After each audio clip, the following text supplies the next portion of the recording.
Mesdames et messieurs, bonsoir. Il est 20h. Pour la séance du Conseil. Je vais procéder à l'appel. Monsieur Albès Géraldo. Présent. Monsieur Armagnac Jean-Pierre. Présent. Madame Ariaga Karine. Monsieur Arrigoni Eric. Présent. Madame Arrigoni Valentine. Présente. Madame Bertin Jennifer. Présente. Monsieur Corfou Christophe a donné procuration à Monsieur Yannick Garrigou. Madame Coutan-Pexoto Marielle. Présente. Monsieur Dacuna Agostin. Présent. Madame Dagnon Turou Sandrine. Présente. Monsieur Semillet Eddy a donné procuration à Laurence Moreau. Monsieur Garrigou Yannick. Présente. Madame Gonzalez Véronique. Présente. Laurine Joly. Je suis là. Madame Lacombe Sabrina. Présente. Monsieur Manu Anthony. Présent. Monsieur Mercier Bourice Damien. Présent. Madame Michalon Anne-Marie. Présente. Madame Mignard Carole. Présente. Madame Moreau Laurence. Présente. Madame Morissono Nathalie. Présente. Madame Mouli Pauline. Pardon, présent. Monsieur Pacheco Sébastien. Présent. Monsieur Santero Patrice. Présent. Madame Tongo Rémy. Présente. Madame Fraisse-Montant Françoise. Présente. Et Monsieur Zélani Guillaume. Présent. Je constate que suite à l'appel, la condition de quorum est remplie. Vous avez reçu la note de synthèse. On l'a reçue. Je vais désigner une secrétaire de séance. Carole, je crois que tu es volontaire, donc je te laisse ce rôle. Nous allons passer à l'adoption du procès-verbal de la séance de conseil municipal du 27 mars 2026. Y a-t-il des remarques ? Je passe au vote. Y a-t-il des votes contre ? Des abstentions ? Je vous remercie. Passons aux délibérations. La première délibération concerne le fonctionnement du conseil municipal et les délégations consenties au maire en application des dispositions de l'article L 2122-22 du Code général des collectivités territoriales. Je vous rappelle que conformément à cet article du Code général des collectivités territoriales, le CGCT, le maire de la commune peut recevoir délégation du conseil municipal afin d'être chargé, pour la durée de son mandat, de prendre un certain nombre de décisions dans le but d'assurer une simplification et une meilleure efficacité de la gestion des affaires courantes. Conformément aux dispositions de l'article L 2122-23 du CGCT, l'exercice de ces compétences déléguées doit donner lieu à un compte rendu à l'occasion de chacune des réunions obligatoires du conseil municipal et celui-ci est dessaisi de ses compétences dans les domaines délégués. Je propose donc une liste de 22 compétences que le conseil municipal me délègue suivant projet de délibération en juin dont vous avez pris connaissance. Et également de préciser qu'en cas d'empêchement de moi-même, les dispositions de l'article L 2122-17 du Code général des collectivités territoriales s'appliqueront, de préciser qu'en application des dispositions de l'article L 2122-23 du Code général des collectivités territoriales, les décisions prises par Madame le maire en vertu des dispositions de l'article 21-22-22 sont soumises aux mêmes règles que celles qui sont applicables aux délibérations des conseils municipaux portant sur les mêmes objets. Les décisions prises en application de la présente délibération peuvent être signées par un adjoint ou un conseiller municipal agissant par délégation du maire dans les conditions fixées à l'article 21-22-18. Avez-vous des questions ou des remarques ? Je le passe au vote. Des votes contre ? Des abstentions ? 6 abstentions, 7 abstentions avec Mme Michelon, l'équipe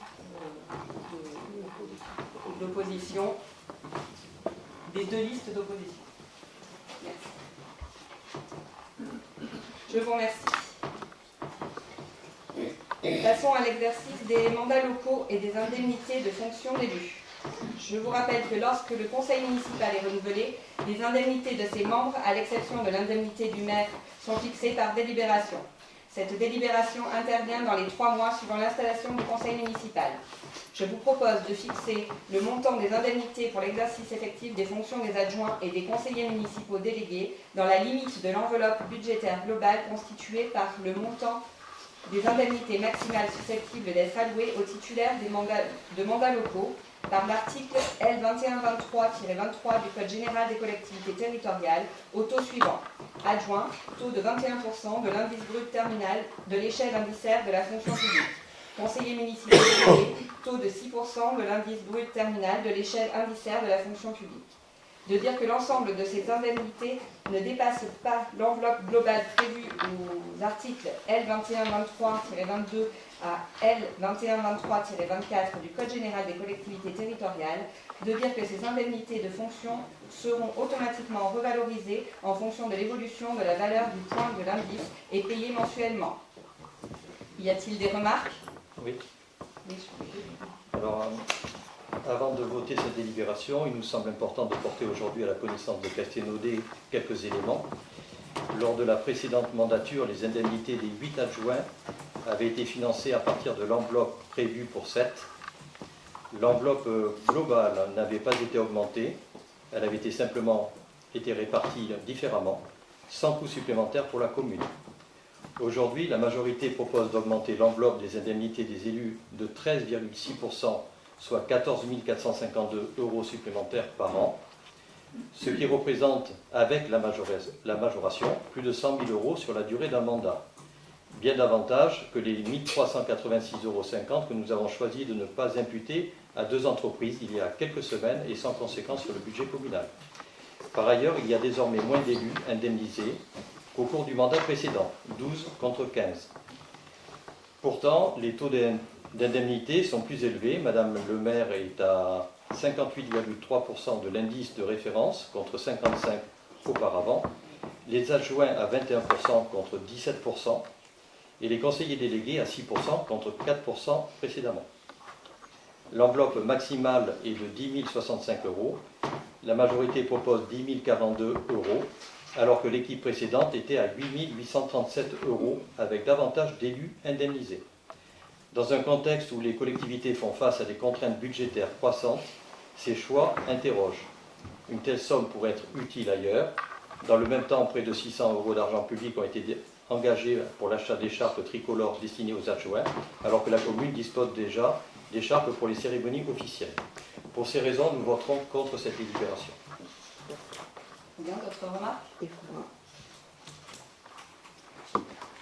Je vais répondre simplement. Effectivement, vous étiez indemnisé à 55%, c'était le taux maximal à l'époque, il a été revalorisé. La vie a été revalorisée aussi. Le maire n'a pas accepté d'être augmenté, donc il était toujours à 55%. Bien. Donc il a commencé son mandat au taux maximal, j'entends. En 2020, il a pris le taux maximal qui était de 55%. Je vous remercie. Pardon, il est en effet... Excusez-moi, il était en effet possible que j'augmente, je ne l'ai pas fait. Très bien, en cours de mandat donc. Il est en effet proposé de revaloriser les indemnités des adjoints par rapport au mandat précédent, afin de mieux compenser les contraintes d'engagement et de disponibilité qu'implique l'exercice de leur fonction, en particulier pour les élus en activité, tout en restant dans l'enveloppe globale légale. Je vous remercie. Nous allons le passer au vote. Y a-t-il des votes contre? Les 6 membres de la liste Castelnau passionnément à l'opposition. Des abstentions? Madame Michalon. Je vous remercie.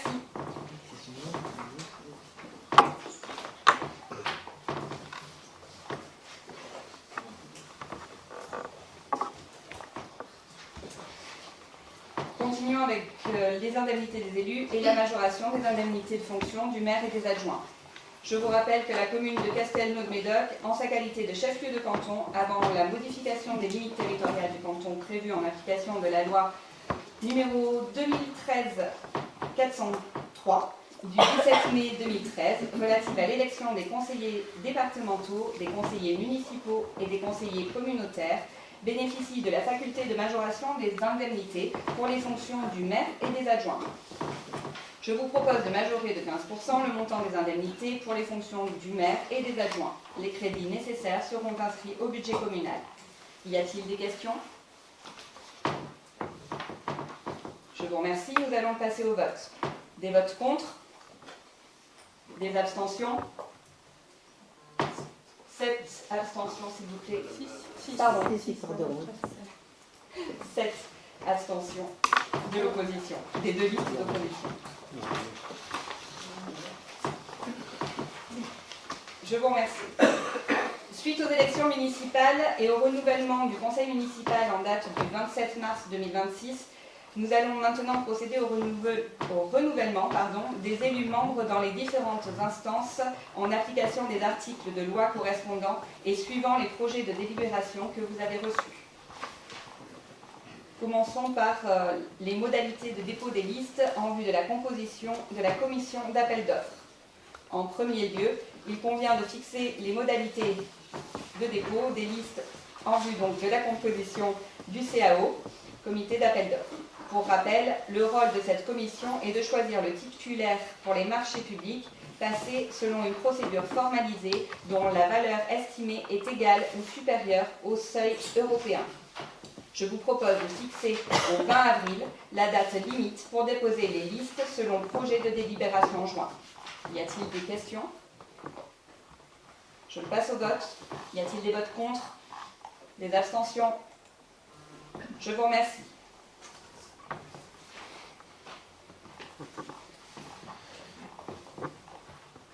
Ensuite, il convient de fixer les modalités de dépôt des listes en vue de la composition de la commission de délégation de services publics, CDSP.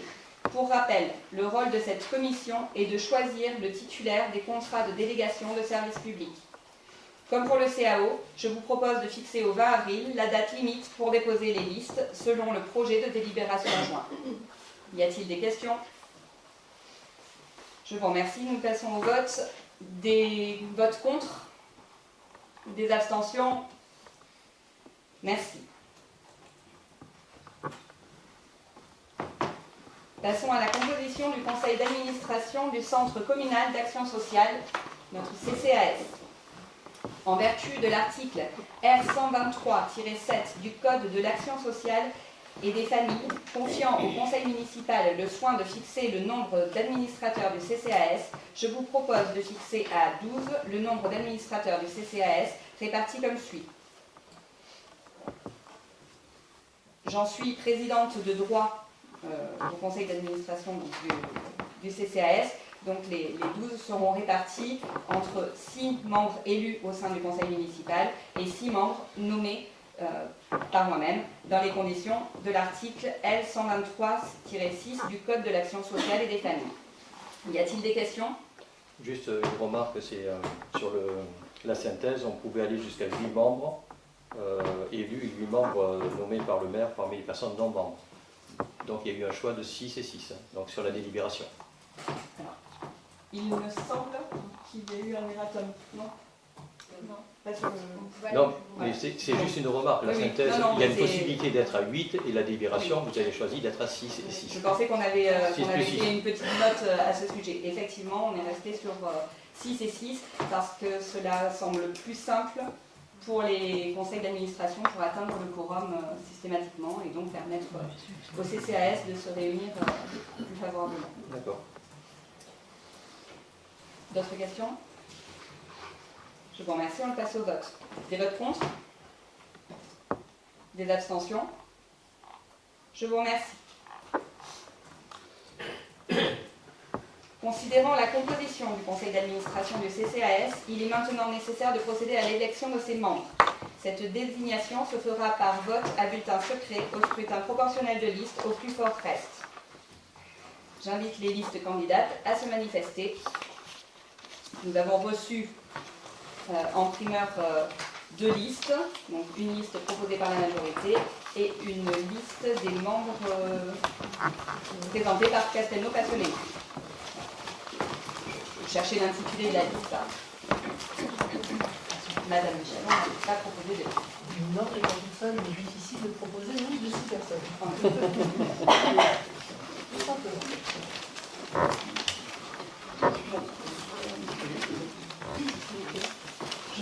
demander à notre secrétaire de séance de bien vouloir passer avec l'urne. Cela simplifiera les déplacements.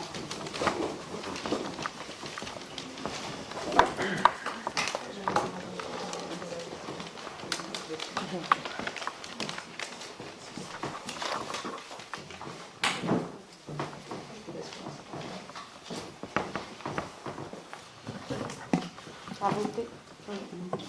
À voter. À voter. À voter. À voter. À voter. À voter. À voter.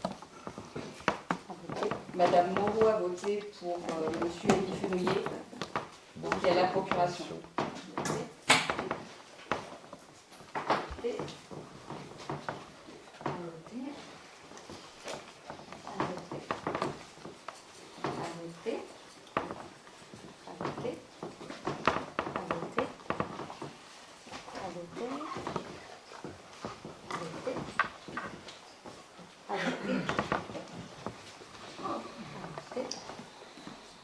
À voter. Et une deuxième. À voter. Monsieur Garrigou a voté pour Monsieur Corfou, qui est à la procuration. À voter. À voter.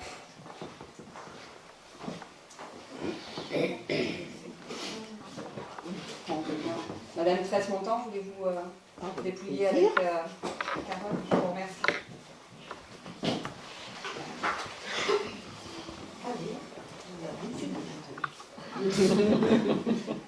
Il y a beaucoup moins de formalisme pour Oui, je sais, moi, je sais mal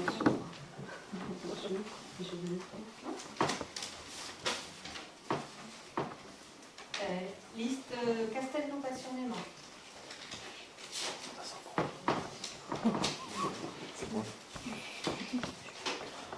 Liste Castelnau passionnément.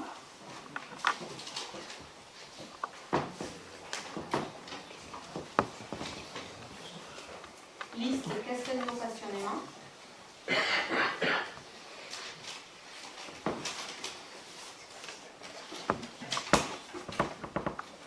Vote blanc.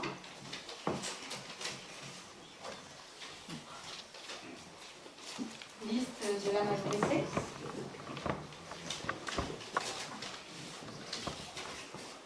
Liste de la majorité.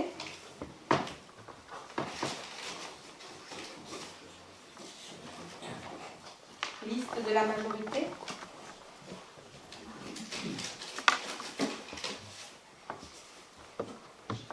Liste de la majorité. Liste de la majorité.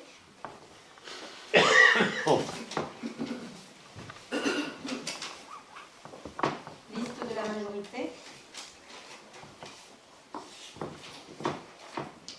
Liste de la majorité. Liste de la majorité.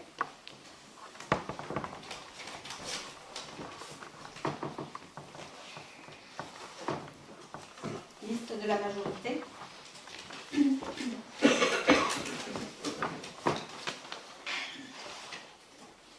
Liste de la majorité.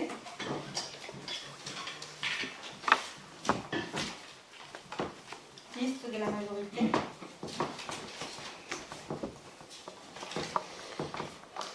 Liste de la majorité.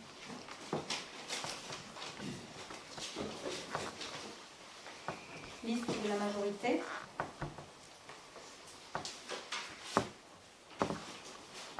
Liste de la majorité.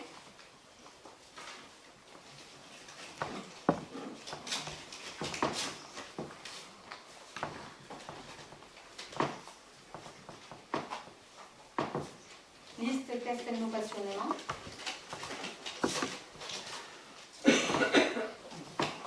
Liste de la majorité.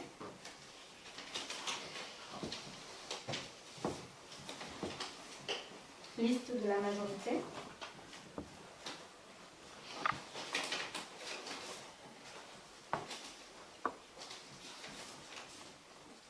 Liste Castelnau passionnément.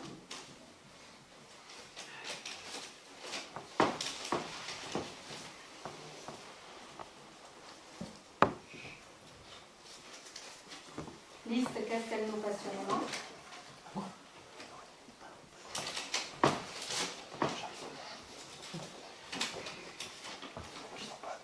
Liste de la majorité.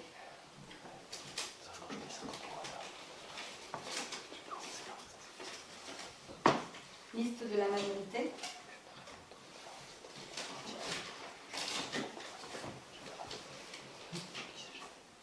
Liste de la majorité.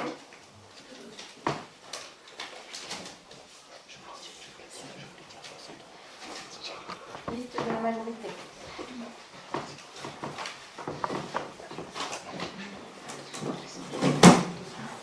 Je vous remercie. Si. Je vous remercie d'avoir des prix.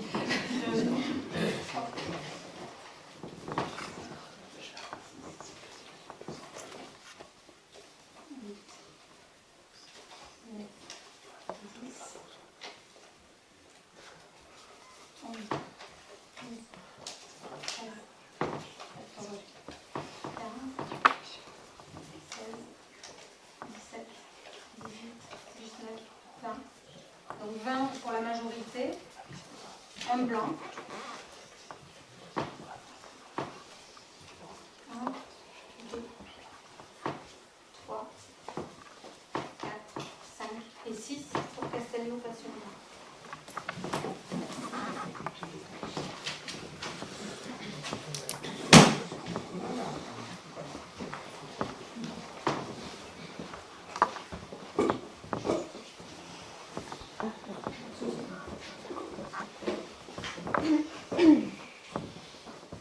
La répartition des sièges se faisant à la proportionnelle, il y aura donc 5 sièges pour la liste majoritaire et 1 siège pour la liste Castelnau-Passionnement. Sont donc élus pour siéger au conseil d'administration du CCAS Aurélie Tong, Nathalie Morissonneau, Carole Mignard, Véronique Gonzalez, Sandrine Dagneau, Couturou, et Madame Sabrina Lacombe.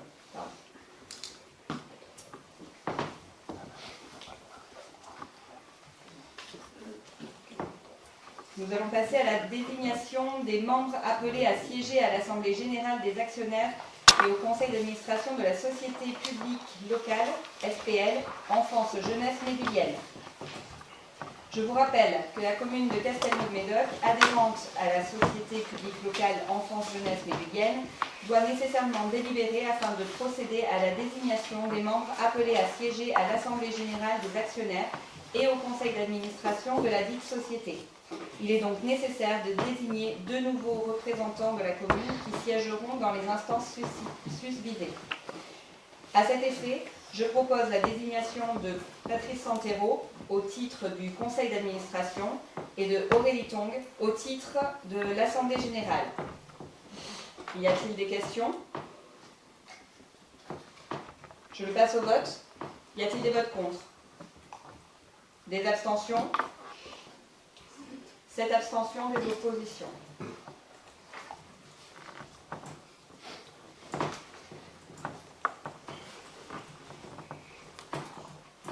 Passons à l'élection des délégués du syndicat départemental d'énergie électrique de la Gironde, le SDEG. Il est nécessaire de procéder à l'élection d'un délégué au sein du comité syndical et de 2 représentants de la commune de Castelnau-de-Médoc au sein de la commission locale de l'énergie, clé du SDEG. Je demande au préalable au conseil municipal s'il souhaite procéder au vote à main levée par dérogation de l'article L5211-7 du CGCT pour procéder à cette élection. Qui est contre? Je vous remercie. Qui fait acte de candidature au poste de délégué titulaire du SDEG? Se porte candidat M. Jean-Pierre Armagnac. J'invite les conseillers municipaux à passer au vote à main levée. Pour M. Jean-Pierre Armagnac, y a-t-il des votes contre? Des abstentions? 7 abstentions, des oppositions. M. Armagnac a donc obtenu 20 voix. Et M. Armagnac, ayant obtenu la majorité absolue, et proclamé délégué titulaire du SDEG. Qui fait acte de candidature au poste de représentant à la clé? Monsieur Armagnac et moi-même sommes candidats. J'invite les conseillers municipaux à passer au vote. Y a-t-il des votes contre? Des abstentions? 7 abstentions, des oppositions. Monsieur Armagnac et moi-même, ayant obtenu la majorité absolue, sommes proclamés représentants à la clé du STEG. Je vous remercie.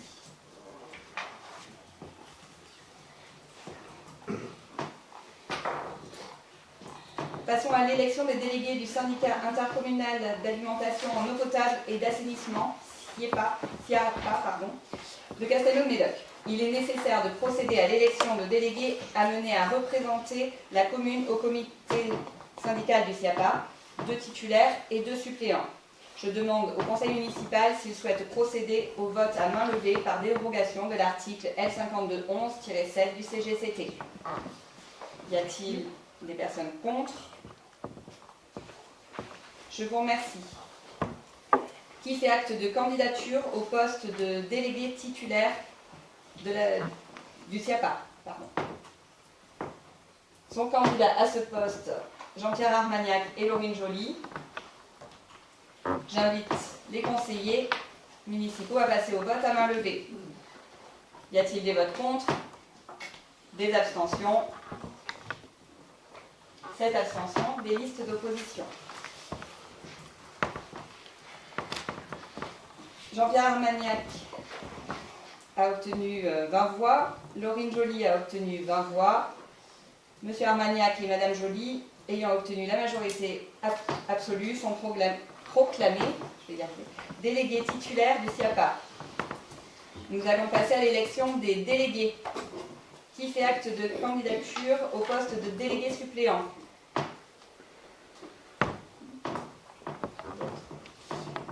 Monsieur Zélani et Monsieur Mercier-Coubris se portent candidats. J'invite les conseillers municipaux à passer au vote. Y a-t-il des votes contre? Des abstentions? 7 abstentions, des listes d'opposition. Monsieur Zélani a obtenu 20 voix, Monsieur Mercier-Coubris a obtenu 20 voix également. Messieurs Zélani et Mercier-Coubris, ayant obtenu la majorité absolue, sont proclamés délégués suppléants du SIAPA. Je vous remercie. Passons à la désignation des délégués au syndicat mixte d'aménagement et de gestion SMAC du parc naturel régional PNR Médoc. Il est nécessaire de procéder à la désignation des délégués amenés à représenter la commune au comité syndical du syndicat mixte d'aménagement et de gestion du PNR Médoc. Je vous propose en conséquence ma candidature au poste de titulaire et celle de Madame Mignard en qualité de suppléante. Y a-t-il des questions? Je le passe donc au vote. Y a-t-il des votes contre? Des abstentions? 7 abstentions, des listes d'opposition. Je vous remercie. Désignation des représentants au Comité national d'action sociale, CNAS. Je vous rappelle que le Comité national d'action sociale est une association nationale qui accompagne les collectivités territoriales et leurs établissements publics dans la mise en œuvre d'une politique sociale au bénéfice de leurs agents. Il est nécessaire de procéder à la désignation de représentants de la commune au sein des instances du CNAS, un délégué élu et un délégué agent. Je vous propose la désignation de Madame Tong en tant que déléguée élue et de Madame Nelly Gerstein, tout simplement, comme déléguée locale des agents. Y a-t-il des questions? Je le passe au vote. Y a-t-il des votes contre? Des abstentions? 7 abstentions, des listes d'opposition. Je vous remercie. Passons à la désignation des représentants, des délégués pour siéger au sein du conseil d'administration du collège de Cantoran à Castelnau-de-Médoc. Conformément au Code de l'éducation, le conseil d'administration des collèges comprend des représentants de la commune qu'il convient de désigner par délibération. Je propose donc la désignation de Madame Poutan-Pexoto Marielle en qualité de titulaire et de Madame Jennifer Bertin en qualité de suppléante. Y a-t-il des questions? Je le passe au vote. Des votes contre? Des abstentions? 7 abstentions des 2 listes d'opposition. Passons à la désignation des délégués pour siéger au sein des conseils d'école des établissements scolaires maternels et élémentaires de la commune de Castelnau-de-Médoc. Comme précédemment pour le collège, dans chaque école, le conseil d'école comprend des représentants de la commune qu'il convient de désigner par délibération. En tant que maire, je siégerai en qualité de membre de droit. Je propose donc la désignation de mesdames Laurence Moreau et Jennifer Bertin. Y a-t-il des questions? Je le passe au vote. Des votes contre? Des abstentions? 7 abstentions des listes d'opposition. Je vous remercie. Désignation des représentants de la commune au sein de la structure castelnaudaise pour les arts, SCAPA. Selon les statuts de la SCAPA, le conseil d'administration, outre ses membres de droit, Madame le maire et son adjointe déléguée à la culture, Karina Yaga, doit être également composé d'un élu désigné par le conseil municipal. Je vous propose donc la désignation de Madame Carole Mignard. Y a-t-il des questions? Je le passe au vote. Des votes contre? Des abstentions? 7 abstentions des 2 listes d'opposition. Je vous remercie. Désignation des délégués au sein de l'association pour aider, prévenir, accompagner en Médoc, APAM. L'association pour aider, prévenir, accompagner en Médoc a pour objet de permettre à toute personne fragilisée, temporairement ou de façon continue par l'âge, la maladie ou le handicap, de rester maître de ses choix de vie, et notamment celui de rester à son domicile le plus longtemps possible. La commune de Castelnau-de-Médoc est l'une des communes adhérentes à la PAM. Il convient donc de désigner les nouveaux délégués pour siéger au conseil d'administration de la PAM, 2 titulaires. Je vous propose donc la désignation de mesdames Aurélie Tong et Nathalie Morisonneau. Y a-t-il des questions? Je le passe au vote. Y a-t-il des votes contre? Des abstentions? 7 abstentions des listes d'opposition. Passons à présent à la désignation de représentants de la commune au sein de l'établissement d'hébergement pour personnes âgées dépendantes, EHPAD Méduli. Il convient maintenant de procéder à la désignation des représentants du conseil municipal au sein du conseil d'administration de l'EHPAD Méduli. Il nous faut donc 2 élus. Je précise qu'en tant que maire, j'en suis membre de droit et en assure la présidence. Je vous propose donc la désignation de mesdames Aurélie Tong et Nathalie Morisonneau. Y a-t-il des questions? Je le passe au vote. Des votes contre? Des abstentions? 7 des 2 listes d'opposition. Je vous remercie.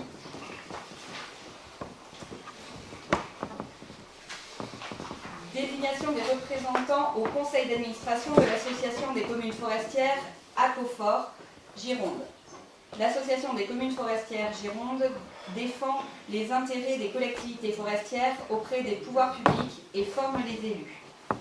Il est nécessaire de désigner de nouveaux représentants de la collectivité. Je vous propose la désignation de Jean-Pierre Armagnac en tant que titulaire et de Damien Mercier-Coubris en tant que suppléant. Y a-t-il des questions? Je le passe donc au vote. Des votes contre? Des abstentions? 7 des 2 listes d'opposition. Merci. Passons à la désignation des représentants, du correspondant communal Défense Armée. Suite au renouvellement du conseil municipal, il est nécessaire de désigner un nouveau correspondant défense au sein de la commune. Pour rappel, il est l'interlocuteur local privilégié des autorités civiles et militaires en ce qui concerne les questions de défense et les relations armée-nation. Représentant officiel de la commune, il doit nécessairement y remplir un mandat électif du conseil municipal. Je vous propose donc la désignation de Guillaume Zellani. Y a-t-il des questions? Je le passe au vote. Des votes contre? Des abstentions? 7 des 2 listes d'opposition. Je vous remercie. Passons à la nomination d'un élu référent à la sécurité routière, ERSR. Suite au renouvellement du conseil municipal, il est nécessaire de désigner un nouveau référent à la sécurité routière qui sera l'interlocuteur privilégié auprès des différents acteurs concernés et de l'État. Je propose donc la désignation de Jean-Pierre Armagnac. Y a-t-il des questions? Je le passe au vote. Des votes contre? Des abstentions? 7 des 2 listes d'opposition. Je vous remercie. Et pour finir, désignons le correspondant communal tempête et plan communal de sauvegarde. Suite au renouvellement du conseil municipal, il est nécessaire de désigner un nouveau correspondant communal tempête et plan communal de sauvegarde. Je propose donc la désignation de Guillaume Zélani. Y a-t-il des questions? Je le passe au vote. Y a-t-il des votes contre? Des abstentions? 7 des 2 listes d'opposition. Je vous remercie. Le prochain conseil municipal se tiendra le 19 mai à 19h. Il est 20h36 et la séance est levée. Je vous remercie.